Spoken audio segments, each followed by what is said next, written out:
இன்னைக்கு முத்துவேல், கருணாநிதி, ஸ்டாலின் அப்படின்னு ஒருத்தர் உட்கார்ந்துருக்க இடத்துல என்னை மாதிரி ஒருத்தன் உட்கார்ந்துருந்தேன்னு வச்சுக்கிறீங்க, என்ன நடக்குங்கிறீங்க? பல மொழிகள் என்றால் இந்தியா ஒரே நாடா இருக்கு. ஒரே மொழி என்றால் பல நாடுகள் பிறக்கும். இதை எந்த கொம்பனாலும் தடுக்க முடியாதுன்னு எழுதி வச்சிரு. தேவையில்லாம உன் தாய் அழகானவள் சொல்ல உரிமை, தகுதி உனக்கு இருக்கு.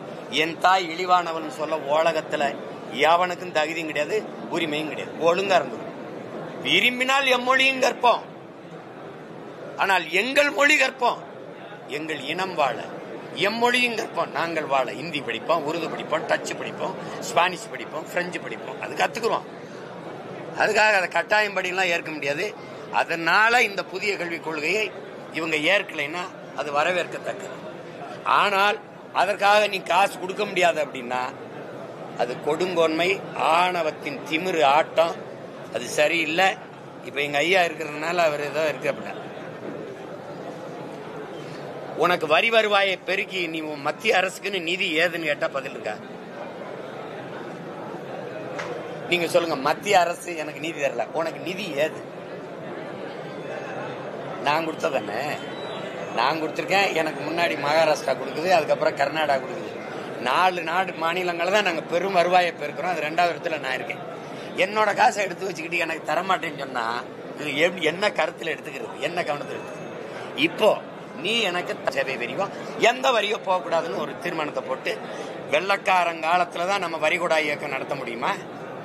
இந்த கொடுங்கொன்மை, இந்த கொள்ளக்கார ஆட்சி, இது கொள்ளை தானே. என் வரியை எடுத்துட்டு போயிட்டு எனக்கு தர முடியாதுன்னு சொல்றது கொள்ளையா? சாத்தியம் என்ன பண்ணி போயிருவேன்? நான் செய்யறேன், என்ன பண்ணி போயிருவேன்? சாத்தியம் இல்லைன்னு எப்படி சொல்றீங்க? உனக்கு மட்டும் எப்படி இந்த அதிகார திமிரு வந்தது? உன்னுடைய ஆதிக்கம் என் மேல நீ அத்துமீறி இந்த மாதிரி செய்யும்னா என்னுடைய அரசு அதிகாரம் என்ன செய்ய? வேடிக்கை பார்த்துக்குமா? ஐயா சாமி நீங்க என்ன சொன்னாலும் கேட்கிறேன். அதுக்கா இது 8 கோடி மக்களினுடைய உரிமை பிரச்சனை, தன்மான பிரச்சனை, இது இனமான பிரச்சனை. இதை இங்க இருக்கிற ஆட்சியாளர்கள் செய்ய முடியாம புலம்பிக்கிட்டு என்ன செய்ய, இதை தர மறுக்கிறார்களே பாருங்கள், இது எப்படி செய்கிறார்கள், இந்த நிதியை நமக்கு புலம்பிக்கிட்டு இருக்கிறதுக்கு ஒரு அதிகாரம், அதுக்கு 40 பாராளுமன்ற உறுப்பினர்கள். இது கேவலம். தர முடியாது போய. ஒரு பெரிய மாநாட போடுவோம், பேரணி நடத்தும், எல்லாரும் கட்சி. கர்நாடகால எந்த ஒரு பொது பிரச்சனைக்கு கொடியை கீழே போட்டுறான், அவன் மாநில கொடியை தூக்கிடுறான். நடக்குதுல்ல?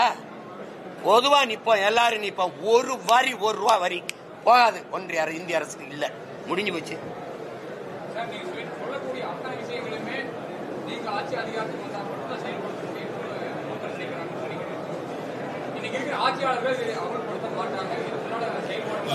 ஏன் முடியாதுன்னு கேளுங்க. இந்த மாதிரி ஒரு தீர்மானத்தை போட்டாலே அவர் வீட்டுல காலையில அமலாக்கத்துறை, வருமான வரித்துறை எல்லாம் வந்துடும். கைபூரா கரண். புரியுதுல? இப்ப எனக்கு என்னையே ரைடு தான் போட முடியும். இன்கம் டாக்ஸ், இடி, ஐடி எல்லாம் போட முடியாது. ஏன்னா இல்ல. என் பங்காளி வடிவேல் சொல்ற மாதிரி ஒண்ணு இல்ல. நீ துணிஞ்சு முடியாதுன்னு. எங்க தாத்தன் ஒருத்தன் படிக்காத மேத இருந்தால காமராஜர், அவன் இருக்கும் போது நீ இந்த மாதிரி வேலையை கேட்டிருக்க. நீ காட்டியிருப்பீங்களா?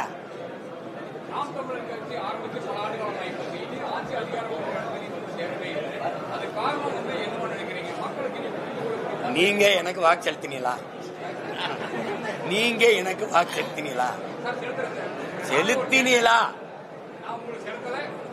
நீங்க தான் காரணம்.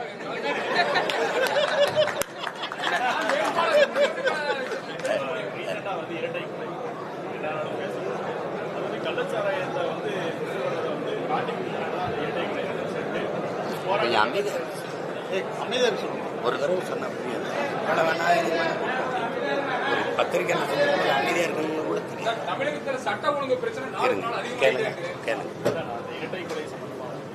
காவல்துறை ஒரு ஸ்டேட்மெண்ட். அதுக்கு முன்னாடியே பேரண்ட் அவங்க எல்லாருமே சொந்தக்காரங்க போராட்டம் பண்ணாங்க. கொலை சம்பந்தமாக குற்றவாளிகளை கைது பண்ணாங்க. நைட்டே கைது பண்ணிட்டாங்க. அடுத்த நாள் காவல்துறையில் ஒரு அறிக்கை ஸ்டேட்மெண்ட் தராங்க. முன்விரோதம்னு வருது. அது நான் நேரத்தையே சொல்லிட்டு என்னன்னா, முன் விரோதம்னு சொல்றாங்கல்ல, அதுக்கு காரணம் என்ன? அந்த கேள்வியே நீங்க தான் கேட்கணும், ஊடகவியலாளர்கள். ஆனா அதையும் நாங்களே கேட்க வேண்டியிருக்கு. முன் விரோதம், சரி முன் விரோதம் ஏற்கிறோம், அதுக்கு காரணம் இல்லை. அதுக்கு காரணம் இந்த கள்ளச்சாராயம் தான், அதானே உண்மை. அப்போ நீ ஒரு குற்றத்தை மறைக்க இந்த அரசு பாருங்க, குற்றத்தை அதை தடுக்கிறதுக்கு நடவடிக்கை எடுக்க பதிலா அந்த குற்றத்தை மறைக்கவே போறாரு. அது அண்ணா பல்கலைக்கழக பாலியல் சீண்டல்ல இருந்து இந்த என்ன சொல்றது, எல்லா இடங்கள்லயுமே இந்த திருப்பரங்குன்றத்துல நடந்த அந்த மத பிரச்சனைகள் இருக்குல்ல, வழிபாட்டு பிரச்சனை, அதுல இருந்து எல்லா இடங்களையும் அது தலையிட்டு அது பிரச்சனை ஆமா எப்படின்னு வர்றதில்லை. ஒரு கோயில் வாசலை வச்சு கள்ள சாராயத்தை வித்திருக்கிறாங்க. அது அங்க காய்ச்சல காரைக்கால்ல இருந்து வாங்கிட்டு வந்து வச்சிருக்காங்க. படிக்கிற பிள்ளைகள் அதை தடுக்க போகும்போது கொலை செய்யற அளவுக்கு வருதுன்னா பார்த்து, இது அந்த பகுதியில் இருக்கிற காவல்துறை அதிகாரம் மற்ற அதிகாரங்களுக்கு தெரியாம இது நடக்கும்னா பாரு. பல முறை சிறைக்கு போக வெளியில வர, சிறைக்கு போக வெளியில வர, மறுபடியும் விற்க, அது தொடர்ச்சியா நடக்குதுன்னா அதிகாரம் அதுக்கு உதவியா இருக்குன்னு தானே அர்த்தம். 2 பிள்ளைகளை, வளர்ற பிள்ளைகளை, படிச்சுட்டு இருக்க பிள்ளைகளை வெட்டி கொண்டிருக்காங்கன்னா அப்ப எவ்வளவு தூரம் அது அது அது புறையோடி போன குற்ற இதா இருக்குன்னு பாருங்க. அப்ப அந்த இழந்த பிள்ளைகளுடைய, அந்த நம்பி படிக்க வச்ச பிள்ளைகள், அந்த பெற்றோருக்கான கனவு எதிர்காலம், அவனுக்கு உரிய இழப்பீடே கொடுக்கணும், அந்த குடும்பத்துக்கு பாதுகாப்பு நிதியை கொடுக்கணும். அதுக்கப்புறம் இது மாதிரி குற்றச்செயல்கள் நடக்காம பார்க்கணும். இப்போ கள்ளக்குறிச்சி, அதுக்கு முன்னாடி மதுராந்தகத்தில் நடந்தது நீங்க பாத்தீங்க, மதுராந்தகம் தானே இல்ல மரக்காணத்தில் நடந்தது, அதை கடந்தோம். அதுக்கப்புறம் கள்ளக்குறிச்சி நடந்தது, அதை கடந்தோம். இப்போ இங்கே மயிலாடுதுறை நடக்குது. இது தெரிய வருது, நம்ம பேசிட்டுக்கோம். ஆனா நாடங்களும் தெரியாம எத்தனை இடங்கள்ல நடந்துகிட்டு இருக்குங்கிறத நீங்க யோசிச்சு பார்க்கணும். அப்ப வெளியில வந்தாதான் அது குற்றமா தெரியுது. ஆனால் அது மாதிரி பல குற்றங்கள் நடந்து கொண்டே இருக்கு. அப்ப இது அரசு இதுக்கு பொறுப்பேற்று உடனடியா இந்த மாதிரி குற்ற செயல்கள் நடக்காம தடுக்கணும். இதுல திசை திருப்பி விடுற வேலையை காவல்துறை செய்யக்கூடாது. இப்ப எல்லாத்தையும் விட பெரிய இது, இப்ப திருப்பூர்ல இந்த காங்கேயம் பகுதியில நாய், தெருநாய் வெறிநாயா மாறி, இப்ப வேளாண் குடிமக்கள் கால்நடை வளர்ப்புங்கிறது அவங்களுக்கு ஒரு கால்நடை வளர்ப்புங்கிறது அது சார்ந்து அவர்கள் பொருளாதாரம் கட்டமைக்கப்படுது. இங்கே வேளாண்மை சார்ந்து இப்ப அந்த கால்நடையை 40 ஆடுகள் இருக்கிற இடத்துல 26 ஆடை நாய்கள் கடிச்சு கொன்றுது அப்படின்னா மொத்தமாவே அந்த பொருளாதாரம் போயிடுது. அந்த தம்பி காட்டுறாரு, ஒரு இளம் கண்ணுக்குட்டி, அந்த திமிழோட இருக்கிற கண்ணுக்குட்டிய அது அந்த கட்டி இருந்த இடத்துல அந்த திமிழை மட்டும் கடிச்சு சிதைச்சு அந்த நாய்கள் செஞ்சிருக்கு. அப்ப இது என்ன ஆயிருதுன்னா, அது எதனால வருதுன்னா, அந்த கசாப் கடைகள்ல, கறிக்கடைகள்ல வாரத்துக்கு 2 நாள் அந்த கறிகளை போடுறது தின்னு சாப்பிட்டு அது அதிலே ருசி கண்டுட்டு திருப்பி கடையில பட்டியல அடைச்சு கிடக்கிற ஆடுகளை போய் அது தின்னுது. பெரிய பொருளாதாரத்தை செய்யுது. இப்ப இதுல என்னன்னா, இந்த 6 மாச காலத்துல 900 ஆடுகளை அது கொலை செஞ்சிருக்கு, கொண்டிருக்கு. தீர்வு இப்ப நம்ம வேளாண்குடி மக்கள் கேட்கிற முதல் தீர்வு, இழந்த ஆட்டிற்கு ஏதோ ஒரு இழப்பீடு 1000-500 கொடுக்கறது சரியில்லை. சந்தை மதிப்பு, ஒரு ஆட்டின் விலை சந்தை மதிப்பு இன்னைக்கு எவ்வளவு இருக்குது? 1 கிலோ கறி உங்களுக்கு தெரியும் 1000 ரூபாய்க்கு இன்னைக்கு சந்தை மதிப்பு என்னவோ அந்த உரிய இழப்பீட்டை நம்ம உழவர் குடிகளுக்கு கொடுக்கணும். திருப்பி இந்த நாய்கள் இதை அதுல ஒரு கொரிய இது பண்ணா, இந்த ஆடை கடிச்சு தின்றுன்னு ஒரு நாயை அடிச்சு கொண்டு புதைச்சிடுறாங்க. அதை ஒரு தம்பி எடுத்து போட்டுறாரு போல. ஹரியானால இருந்து அந்த உயிர் காப்ப இந்த விலங்குகள் நலத்துல இருந்து 21 பேர் மேல வழக்கு அப்படின்னா, 900 ஆடுகளை நாய் கடிச்சு கொன்னது மேல இல்லாத நடவடிக்கை ஒரு நாயை கொன்னதுன்னா, எல்லா உயிர்களையும் நேசிக்கிறதா நம்ம மாண்பு. ஆனால் அந்த உயிர் இன்னொரு உயிரை தாக்கி அளிக்கும்னா அதை தடுக்க வேண்டிய பொறுப்பும் கடமையும் அரசுக்கு. அதுதான் நியாயம். திராவிட மாடல் ஆட்சியில அதுதான் நியாயம். அது அதை எல்லாத்தையும் நீங்க எனக்கிட்டே தான் முறையிடுறீங்களே ஒழிய, இதுதான் கொடுமைங்கிறது. பாதிக்கப்பட்டு நிக்கிற விவசாயி பக்கத்துல நிக்க வேண்டிய அதிகாரம் இப்ப என்னன்னா, ஒரு நாய்க்கு இருக்கிற மதிப்பு நமக்கு இல்லையாடான்னு விளங்குதா? அதை அரசு கவனத்தில் எடுக்கணும். அந்த வெறி நாய்களை அப்புறப்படுத்துறதுக்கு, வேற இடத்துக்கு கொண்டு போறதுக்கு, அதுக்கு அல்லது விலங்கியல் காப்பகங்களை ஒப்படைச்சு அதை சரி பண்றதுக்கு பார்க்கணும். இல்லைன்னா ஒவ்வொரு நாளும் இரவுலையும் வேளாண்குடி மக்கள் பதட்டத்தோடு இருக்க முடியாது. இந்த ரத்தத்தை சுவைச்சு பழகி இந்த நாய்கள் ஆடு கிடைக்கலன்னா தெருவில் விளையாடுற பிள்ளைகளை கிடைக்கும். நீங்க பாக்குறீங்க இந்த மாதிரி குழந்தைகளுடைய குறவலையை கடிக்கிறது இதெல்லாம் வெளியில மக்கள் நடமாட முடியாது. ரொம்ப கோரமான நிகழ்வுக்கு கொண்டு போய் விட்டுரும். அதை அரசு கவனத்தில் எடுத்து உடனடியாக அதை எடுக்கணும். இழந்த வேளாண்குடி மக்களுக்கு உரிய இழப்பீடை கொடுக்கணும். சும்மா ஒரு 2000 கொடுத்தேன் 3000 கொடுத்தேன் 26 ஆடை இழந்தவருக்கு 10,000 கொடுத்து என்ன பண்ணுவாரு? உரிய இழப்பீடை கொடுக்கணும். அதுதான் என்னுடைய கருத்து. நீதிமன்றத்தில் வந்து சார்லஸ் அப்படிங்கிற வழக்கறிஞர் வந்து சீமானுக்கு தடையை விதிக்கணும். காரணம் வந்து அந்த பிரபாகரன் அவருடைய படத்தை வந்து அரசியல் ஆதாயத்துக்காக பயன்படுத்தினாரு. உங்களுக்கு தடை விதிக்கணும்னு அவர் மனு தாக்கல் பண்ணியிருக்காங்க. அது எப்படின்னா, சில பேர் இந்த பாட்டு எழுதி புகழ் பெறுபவர் ஒருவர், அதுல குற்றம் கண்டுபிடித்து புகழ் பெறுபவர் ஒருவர். இப்ப நீங்க பேசுறீங்கல்ல, அவர் யாருன்னு உங்களுக்கு தெரியுமா? யாருன்னு தெரியுமா? தெரியாது. இப்ப ஏன் அவர் பேசுறீங்கன்னா, என் மேல இப்படி ஒரு வழக்க போட்டதுனால ஒரு கவனத்தை இழுத்து நானும் ஒரு ஆளுன்னு காட்டிக்கிறேன். இது ஒரு நோய் சமூகத்துல, இது ஒரு நோய். சீமானை திட்டுவது, சீமானை பத்தி பேசினா 4 பேர் கவனிக்கிறான், 4 பேர் பேசுறான். இப்ப பல பேருக்கு படியிலக்கிற மகாராசாவே நான் தான். அவனை சிவனை ஓதுறானோ இல்லையோ, சீமானை ஓதிட்டு தான் படிக்கிறான். நமச்சிவாய வாழ்கன்னு சொல்றானோ இல்லையோ, சீமான் நாசமா போகன்னு தான் படிக்கிறான். இது ஒரு கூட்டம் இருக்கு. அதுல இது ஒரு கூட்டம், ஒரு பைத்தியக்காரத்தனம். அதெல்லாம் வழக்குனா வழக்கா எதிர்கொள்ளும். பிரதமர் நரேந்திர மோடி அவருடைய வாய்ஸ் நம்பிக்கையா வந்து இபிஎஸ் பேசுறாரு அப்படின்னு முதல்வர் நேற்று ஒரு காணொலி ஒரு வீடியோ வெளியிட்டார். நேற்று அது பல விஷயங்களை பேசியிருக்காரு. பர்டிகுலரா இதை மென்ஷன் பண்ணியும் பேசியிருக்காரு. அதாவது பிரதமருடைய வாய்ஸ் நம்பிக்கை எடப்பாடி பழனிசாமி பேசுறது அப்படின்னு சொல்லியிருக்காங்க. அது பல தடவை இவரே அது மாதிரியான வாய்ஸ் கொடுத்துருக்காரு. அதுக்கு முன்னாடி இவர் தான் அதுக்கு டப்பிங் ஆர்டிஸ்டா இருந்திருக்காரு. பாபர் மசூதி இடிப்பு தீர்ப்பு வரும்போது வழக்குல RSS தலைவர் என்ன அறிக்கை கொடுத்தாரோ அதுல ஒரு வரி எடுத்து கூட மாறாம அதே அறிக்கை இவர் உங்களுக்கு புரியுதுன்னு நினைக்கிறேன். மோகன் பாகவத் என்ன கொடுத்தாரோ அதே அறிக்கையை ஐயா ஸ்டாலின் அவர்களும் கொடுத்திருக்காங்க. ஐயா ஸ்டாலின் அப்பா ஸ்டாலினும் கொடுத்திருக்காங்க. இப்ப அந்த மாதிரி பலமுறை இவங்க அவர்களுடைய என்ன சொல்றது குரல் கலைஞர்களா இருந்து குரல் கொடுத்திருக்காங்க. அதனாலதான் இப்ப நீங்க ஒட்டு மொத்தமா இப்ப இவர் இப்படி சொல்லியிருக்காரு, அவர் அப்படி சொல்லியிருக்காரு அப்படின்னு இருக்குல்ல, அதனாலதான் மொத்தமா இந்த கூட்டத்தை ஒழிக்கணும்னு நினைக்கிற காரணம் அதுதான்.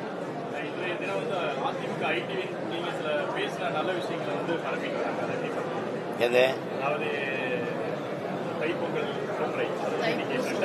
அது நான் உண்மையிலே அவங்க என்ன பரப்புறது, நான் தான் உலகம் முறை கொண்டு போய் சேர்த்துட்டேனே. உண்மையிலேயே அந்த தைப்பூசத்துக்கு எங்கள் இறை தமிழ் இறை உங்களுக்கு தெரியும். எத்தனை ஆயிரம் ஆண்டுகளுக்கு மூத்த ஒரு இனம் நாங்க. எங்களுக்கான இறைகள் எதுன்னு தெரியும். நீங்க விநாயகர் சதுர்த்திக்கு இருந்தது, குருநானக்கு இருந்தது, மகாவீர் ஜெயந்தி கூட இருந்தது, ஆயுத பூஜை சரஸ்வதி பூஜைக்கெல்லாம் பொது விடுமுறை இருந்தது. ஓணம் இந்த மாதிரி தெலுங்கு வருடப்பிறப்பு கன்னட வருடப்பிறப்புகளா இருக்கு. எங்களுடைய தமிழ் வருடப்பிறப்புக்கு மற்ற மாநிலங்கள விடுமுறை இருக்குதான்னு நீங்க என்னைக்காவது கேட்டிருக்கீங்களா?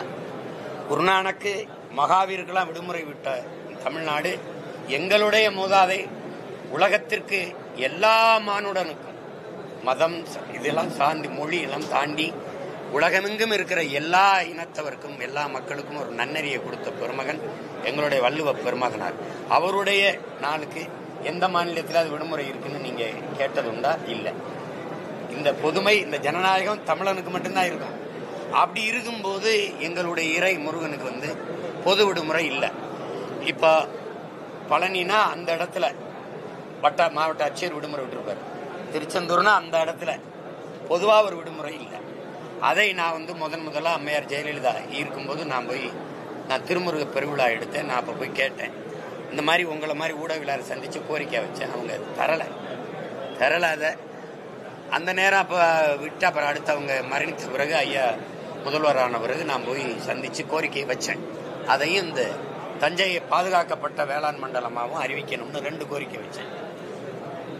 அது தஞ்சையை பாதுகாக்கப்பட்ட வேளாண் மண்டலமா அறிவிச்சுட்டாங்க. அப்புறம் இதை அறிவிக்கிறேன் அவ கேட்டாங்க, உண்மையிலேயே நமக்கு தைப்பூசத்துக்கு பொது விடுமுறை இல்லையா தம்பி? இல்லை குறிச்சுக்கிட்டு நான் முருக பக்தன் தான். என்னுடைய பேரே பழனிசாமி தானே, நான் என் தோட்டத்திலேயே முருகன் கோயில் கட்டி வழிபடுறேன், நான் உறுதியாக நம்ம பண்ணிடலான்னாங்க. அந்த நேரம் போராட்டம் தொடர்ச்சியாக வந்ததுனால அது நம்ம இப்போ விட்டோம்னா ஒரு மாதிரி வரும், கொஞ்சம் பொறுங்கன்னு சொல்லி அந்த போராட்டம் முற்று பெற்ற பிறகு ஓராண்டு கழித்து தைப்பூசத்துக்கு பொது விடுமுறை விட்டாங்க. அந்த பெருமை வரலாற்றில் அது ஐயா எடப்பாடி பழனிசாமிக்கு அது இருக்கு, அதில் மறுக்க முடியாது. அதை நானே கேட்டு பெற்றேன், அதை நானே சொல்றேன். அந்த இதை கொடுத்தது அவர் தான்.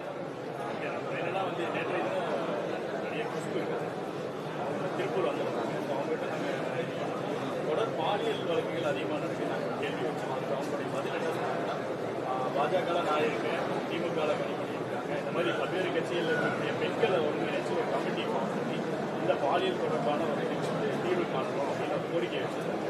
நாம் தமிழர் கட்சி முடியாது, அது வைக்கலாம். அது வைக்க பாதிப்புக்கு ஆளான பிறகு நம்ம அதை எடுத்து பேச முடியுமே ஒழிய தடுக்கணும்னா கடும் சட்டம் தான்.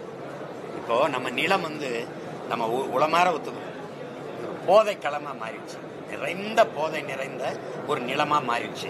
அது திரவ வடிவத்தில் மட்டும் இல்லை, அது மாத்திரைகள், அது அஞ்சல் தலை போல, அது கஞ்சா, அவின், கொக்கைன், வாய்க்கு வராத மெத்தப்பட்ட மைன், அப்படிலாம் ஏகப்பட்ட பேர் சொல்றாங்க. அந்த மாதிரி அது பள்ளிக்கூடங்கள், கல்லூரி வளாகங்கள், வழிபாட்டு தலங்கள் எல்லாம் அது விற்பனை கூடமா அதை மாத்திட்டாங்க. இப்ப இந்த இடத்துல கடும் நடவடிக்கை எடுத்து இதை ஒழிக்காம இந்த குற்றச்செயலில் ஈடுபடுகிறவனுக்கு ஒரு சிறை 90 நாள்ல பிணை அப்படிங்கும்போது அந்த குற்றம் தொடரும். கடும் சட்டம் அப்படி வராத வரை இது ஒழியாது. உங்களுக்கு புரியுது?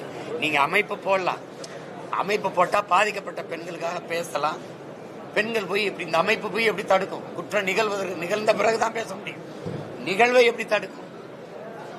அது கடும் சட்டம். எப்படின்னா மரண பயம் ஒன்றுதான் மனிதனை ஒழுங்குக்கு கொண்டு வருது உங்களுக்கு. அப்ப அது வேற வழி கிடையாது, அதை தவிர வேற வழி கிடையாது.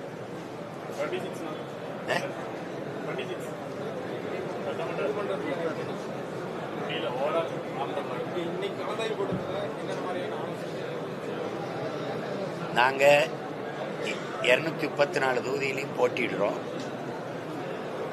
117 பெண்களுக்கு வாய்ப்பு கொடுக்கிறோம், 117 ஆண்களுக்கு வாய்ப்பு கொடுக்கிறோம். ஒடுக்கப்பட்ட நிராகரிக்கப்பட்ட தமிழ் சமூகங்களுக்கு,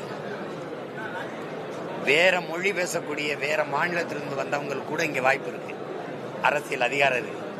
ஆனால் எங்கள் ஆதி குடிகள் இருக்கு, முடிதிருத்துற மருத்துவர்களும், வண்ணார்கள், குயவர்கள், ஆதி தாய்க்குடி குறவர்கள், போயர்கள், ஒட்டர்கள், சாலியர்கள், இதெல்லாம் கேள்விப்பட்டிருக்கீங்களா? தமிழ் குடிகள் தான். எந்த அதிகாரமும் எந்த அரசியல் அங்கீகாரமும் இல்லை. அவர்களுக்கெல்லாம் நாங்கள் தேர்தலில் கொடுத்துக்கிட்டு வர்றோம். இந்த வாட்டியும் கொடுப்போம். அப்படி மாற்று அரசியல்னா இதெல்லாம் செய்யறதா மாற்று அரசியல். பல பொது தொகுதிகளில் ஆதி தமிழ் குடிகளுக்கு நிக்க வாய்ப்பு கொடுப்போம். இதுல வெறும் எண்ணிக்கையில் இளைஞர்கள் பங்கேற்று தேர்தல் களத்தில் நிற்பார். அசைவம் ட்ரம்ப் மோடி சந்திப்பு அதை எப்படி பாக்குறீங்க? அதுல விகடன் ஒரு போஸ்டர் வெளியிடுறாங்க. அதாவது மோடியுடைய கையும் கால்களும் விலங்கு காலில் இது பண்ணி கையெழுத்து வாங்க. இப்போ அந்த போஸ்டரோட தொடர்ச்சியா விகடனுடைய இணைய பக்கத்தை முடங்கிட்டாங்க. அதை எப்படி பாக்குறீங்க? ட்ரம்ப் நம்ம மக்களை எல்லாம் வெளியேற்றுறாருல, அதை விட கொடுமையானது இந்த விகடன் வலைத்தளத்தை முடக்கிறதுங்கிறது. இந்தியாவின் முதன்மை பொறுப்பில் இருக்கிற மகன் யாருன்னா மோடி அவர்கள் தான், நாட்டின் பிரதம அமைச்சர். அவரை அவர் நாட்டு குடிகளை வலுக்கட்டாயமா திருப்பி விலங்கிட்டு அனுப்புனதுங்கிறது அவருக்கே இட்ட விலங்கு தான். அப்படிதான் நீங்க பார்க்கணும். அது இப்ப என் குடிகளுக்கு ஒரு துயரம்னா அது எனக்கான துயரம்னு பாக்குறவங்க சரியான தலைவராக இருக்க முடியும். அப்ப அதை குறியீடா வச்சு நீங்க அவங்க ஒரு கருத்து படத்தை போடுறாங்க. அந்த கருத்து படத்தையே தாங்கிக்க முடியல அப்படின்னா தன் நாட்டு குடிகளை வலுக்கட்டாயமா கைவிலங்கோட போட்டு இரவு திருப்பி அனுப்புனதை விடவா இது ரொம்ப அசிங்கமா போயிடுச்சு. ஒரு நாட்டை ஆளுகிற தலைவருக்கு, இந்த நாட்டின் முதன்மை அமைச்சருக்கு தன் நாட்டு குடிகளுக்கு ஏற்பட்ட இழிவை விடவா இது இழிவு? அதுக்கு இந்த வலைத்தளத்தை நீங்க மூடினீங்கன்னா என்ன ஒரு சுதந்திரம்ங்கிற சொல்லுக்கு என்ன அர்த்தம் இருக்கு? பேசக்கூடாது, எழுதக்கூடாது, எந்த கருத்தும் சொல்லிடக்கூடாது, அநீதி நடந்தா எதிர்த்து போராடிடக்கூடாது. இதுக்கு எதுக்கு இந்த சுதந்திரத்தை நாங்க போராடி பெறணும்? சுதந்திரம்ங்கிற அந்த சொல்லுக்கு தான் விளக்கம் தான் என்ன? இது எல்லாம் சேர்ந்து தானே நாட்டுக்கும் மக்களுக்குமான சுதந்திரம். இதுல அவமானப்படுத்திட்டாங்க அப்படின்னா உங்க நாட்டு மக்களை கைவிலங்கோடு ஆண்கள் பெண்கள் எல்லாம் திருப்பி அனுப்புனதுல உங்களுக்கு அவமானம் வரலையா? ஒரு கருத்து அவ்வளவுதானே. அதுக்காக போய் அந்த வலைத்தளத்தையே மூடுறது அவர் ஒரு புகழ்பெற்ற ஒரு, உங்களுக்கு தெரியுது எவ்வளவு காலமா இருக்கிற ஒரு நிறுவனம், ஒரு அதை போய் அது எனக்கு என்னமோ அந்த வலைத்தளத்தை முடக்கினது விகடனுக்கு ஏற்பட்ட அவமானமாவோ இழிவாவோ நான் கருதல. இந்த செயல் ரொம்ப இழிவா இருக்குது. இது எப்படி எடுத்துக்கிறதுனே புரியல. இதை கூட தாங்கிக்க முடியாத ஒரு தலைமை எப்படி உயர்ந்த பொறுப்புக்கு வருது? ஒரு ஏச்சு பேச்சு அவமானம் கேவலம் ஏளனம் இதையெல்லாமே தாங்க முடியாத மனப்பக்குவத்துல தான் இந்த நாட்டின் முதன்மை தலைவர்கள் நீங்க இருக்கிறீங்களா? சொல்லுங்க.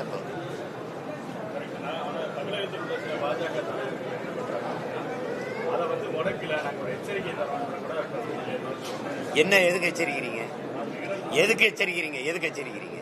அங்க மோடி ட்ரம்ப் எச்சரிங்க. ட்ரம்ப் எச்சரிங்கல்ல. என்ன எச்சரிக்கை? உங்களுக்கு எதிராக எது பேசினாலும் எச்சரிச்சு விடுவேன். நாங்களும் தான் உங்களை எச்சரிக்கிறோம், கொஞ்சம் கவனமா இருங்க, அதிகார நிலையது இல்லை, ரொம்ப ஆடாதீங்கன்னு நாங்களும் உங்களை எச்சரிக்கிறோம். எல்லாருமே இந்த இடத்துல உட்கார்ந்துட்டா இந்த நாற்காலி நிரந்தரம் நினைக்கிறது பாருங்களேன். அதுதான் உலகத்திலே கொடுமையானது. புரட்சி என்பது ஒரு தலையில் மாற்றம். கீழே இருப்பது மேலே வரும், மேலே இருக்கிறது கீழே வரும். வரலாறு எங்கிலும் காலச்சக்கரம் சுழண்டு கொண்டுதான் இருக்குது, அங்கே அப்படி நின்றது. அதனால இது நல்லா இல்ல. இது ஒரு ஜனநாயக நாட்டுக்கு அழகு இல்லை. தேசிய கல்வி முழுமையாக தமிழகம் ஏற்றுக்கொண்டால்தான் நீதி வழங்கப்படும். தர்மேந்திர பிரதான் மத்திய அமைச்சர் இந்த மாதிரியான செயல் தொடரும் போது தேசியம்னு ஒண்ணு இருக்குமா? தம்பி நீங்க தான் கேள்வி எழுப்பினீங்க, நான் உங்ககிட்ட தான் பதில் சொல்லணும். இந்த மாதிரியான செயல்கள் தொடரும் போது நீங்க சொல்ற தேசியம்னு ஒண்ணு இருக்குமா? இந்தியா ஒரு தேசிய அமைப்பு, தேசியமா பல தேசங்களில் ஒன்றியம் எல்லாருக்கும் தெரியும். ஆனா இது மாநிலங்களின் ஐக்கியம்தான், மாநிலங்கள் அவைதான். நீங்க பல்வேறு தேசிய இனங்கள் வெவ்வேறு நிலப்பரப்பில் கூடி வாழ்றோம், மாநில அமைப்புகளா மாநில. ஆனால் இந்தியாங்கிற ஒரு நாட்டுக்குள்ள நம்ம தேசிய ஒருமைப்பாடு இறையாண்மை எல்லாத்தையும் கட்டுப்பட்டு வாழ்றோம். இந்திய நாட்டின் குடிமக்கள், நான் சிட்டிசன் ஆஃப் இந்தியா. ஆனால் என் நேஷனாலிட்டி தமிழ், உங்க நேஷனாலிட்டி தெலுங்கு, உங்க நேஷனாலிட்டி கன்னடம். நாங்க எல்லாரும் சேர்ந்து இந்த நாட்டின் குடிமக்களா இருக்கிறோம். பல மொழி பேசக்கூடிய இன மக்கள் இங்க நிறைந்து வாழ்றோம். ஒவ்வொரு மொழிக்கும் ஒரு கலை, கலாச்சாரம், பண்பாடு, வாழ்க்கை முறை, வழிபாடு இப்படி எல்லாருக்கும் இருக்கு. ஒரே இனத்துக்குள்ள, நாங்க தமிழர்களுக்குள்ள ஒரே சமூகம் அமைப்புங்கிற சாதிய குடி கட்டமைப்பு தேவர் அப்படின்னு வச்சுக்கிறோங்க. முக்குளம்னு 3 இதுல 3 விதமான சடங்கு முறைகள் இருக்கு. கல்லர் அக்கா மகளை திருமணம் பண்ணுவோம், மறவர் அக்கா மகளை பண்ண மாட்டோம், சேர்வார் அகமுடையர் அக்கா மகளை திருமணம் பண்ணுவோம். இங்க திருமண முறை ஒண்ணு, அங்க திருமண முறை ஒண்ணு. இங்க வழிபாட்டு முறை ஒண்ணு, அங்க வழிபாட்டு முறை ஒண்ணு. உங்களுக்கு விளங்குதா?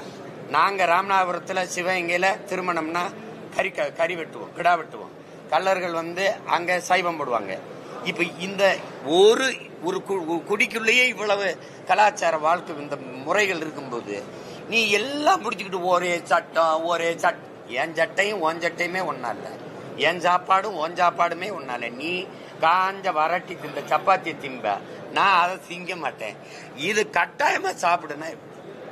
பல மொழி பேசக்கூடிய மக்களினுடைய நாடு இது. அந்த எல்லா மக்களினுடைய மொழிவழி தேசிய இனங்களுக்கும் முன்னுரிமை கொடுக்கணும்.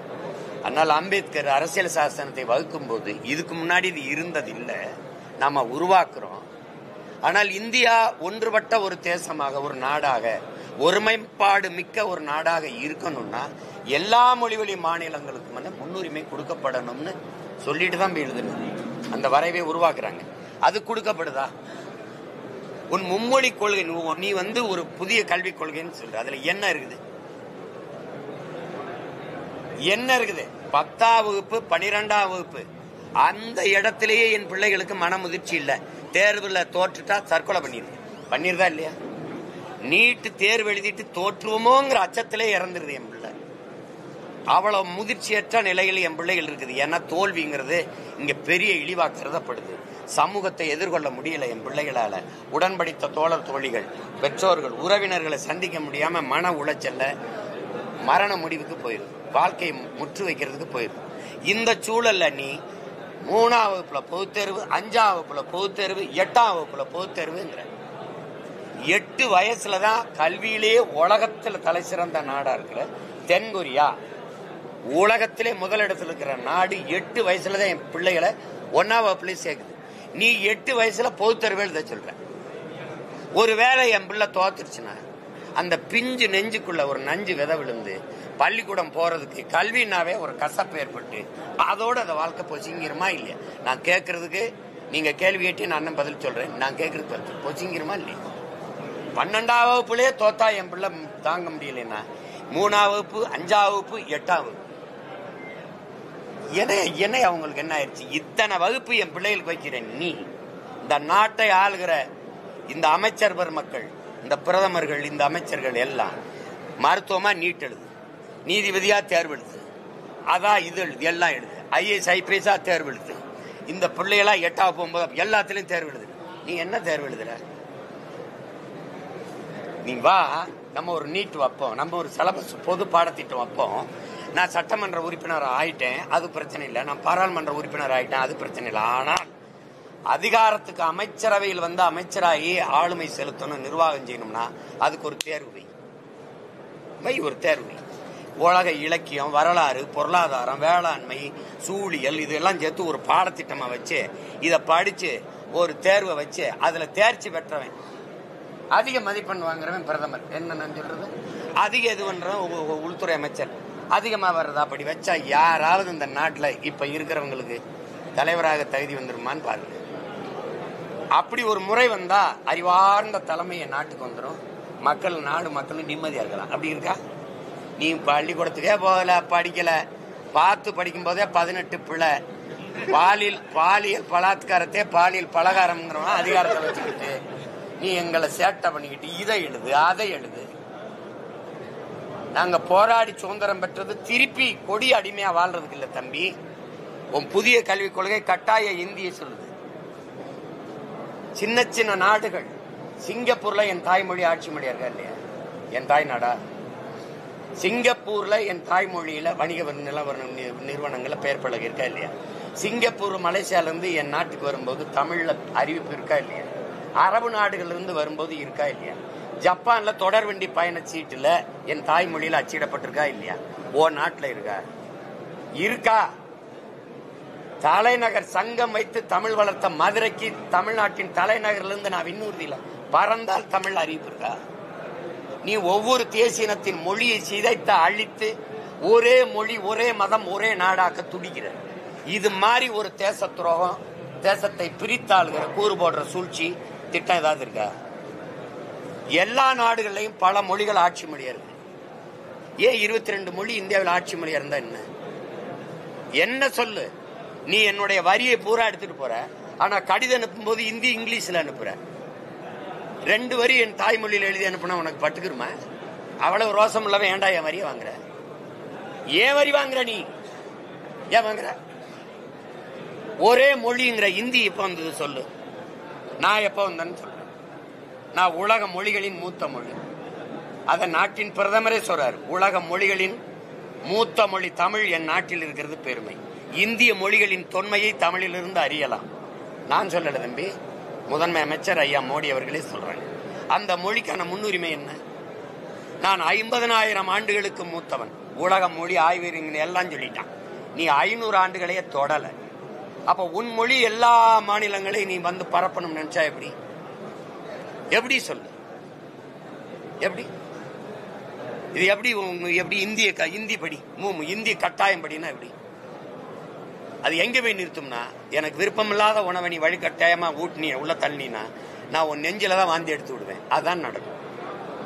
அப்ப நீ என்ன செய்யணும்? அவரவர் மொழி அவரவருக்கு. கெடுவாய்ப்பா வெள்ளக்காரன் நம்மளை ஆண்டுட்டோம். பொது மொழி ஒரு தொடர்பு மொழி இங்கிலீஷ் இருக்கு. விரும்பினால் உலக மொழி எல்லா மொழியும் நாங்க கற்கிறோம், இந்தி உட்பட. அப்படி வேணா ஒண்ணு செய்வோம், இந்தி தாய்மொழியாக கொண்ட மாநிலங்கள்லாம் எங்க மொழியை கத்துக்கிறீங்க, தமிழை கத்துக்கிறீங்க, தெலுங்கு கத்துக்கிறீங்க. நாங்க இங்க நீ இந்திய மட்டும் படினா ஏன் தெலுங்கு கத்துக்கூடாதா, மலையாளம் கத்துக்கூடாதா, கன்னடம் கத்துக்கூடாதா, எங்கள் தாய்மொழி தமிழை கத்துக்கூடாதா? என்ன சேட்டை இது? இந்திய தாய்மொழியாக கொண்ட மாநிலங்களில் அது ஆட்சி மொழி, அதிகார மொழி, பண்பாட்டு மொழி, பயன்பாட்டு மொழியாக இருக்கட்டும். எனக்கு தெலுங்கு இருக்கட்டும், அவருக்கு தமிழ் இருக்கட்டும், அவருக்கு கன்னடம் இருக்கட்டும், அவருக்கு உருது இருக்கட்டும், அவருக்கு போச்சுபுரி இருக்கட்டும், அவருக்கு பீகாரி இருக்கட்டும், அவருக்கு குஜராத்தி இருக்கட்டும். தொடர்புக்கு ஒரு பொது மொழி வேணும், அது ஆங்கிலத்தை வச்சுக்கணும். அவ்வளவுதானே. நீ கட்டாயமா இந்திய படிச்சே தீரணும்னு இந்தி படிக்காம இருக்கும். விரும்பினால் எங்க பிள்ளைய கற்கிறாங்க. இப்ப என் கூட என் தம்பி எல்லாம் எனக்கு விருப்ப ஓய்வு ராணுவத்திலிருந்து பெற்றுட்டு எனக்கு பாதுகாப்புக்கு இருக்கிறாங்க. போய் இந்தி கத்துக்கிட்டாங்களா இல்ல இந்தி கத்துக்கிட்டு ராணுவத்தில் சேர்ந்தாங்களா? நாங்க ஈழத்திலிருந்து அடிச்சு ஏதிலிகளா விரட்டப்பட்டோம்.